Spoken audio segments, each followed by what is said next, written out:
Après le cambriolage du musée du Louvre, qu'en est-il des musées stéphanois ?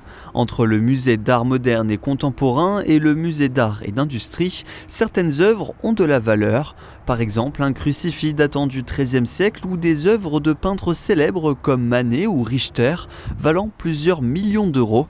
Le MAMC a justement subi près d'1 an de travaux en 2023 afin de protéger l'ensemble de ses œuvres. Alors effectivement, le matériel est renouvelé régulièrement. Ça a été l'objet d'un des investissements importants dans le cadre de la rénovation du musée d'art moderne et contemporain, puisque la sécurité était un des éléments d'investissement majeurs pour que les systèmes ne soient pas obsolètes. C'était le cas du précédent système qui ne pouvait plus obtenir de maintenance régulière. Or, c'est très important que les logiciels qui servent ces systèmes de sécurité soient toujours évidemment mis à jour, que ces caméras soient optimales et que l'on puisse exploiter les images dans toutes les conditions.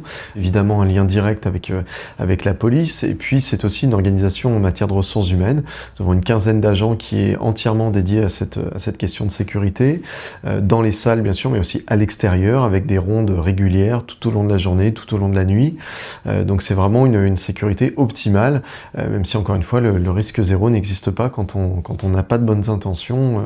Malheureusement, certains arrivent à leur fin malgré tout. Le ministre de l'Intérieur a averti l'ensemble des préfets de renforcer les dispositifs de sécurité autour des établissements culturels. La préfecture de la Loire annonce une réorganisation des patrouilles de police proches de ces bâtiments. À Saint-Étienne, aucun cas récent de vol ou de tentative n'a été signalé ces dernières années.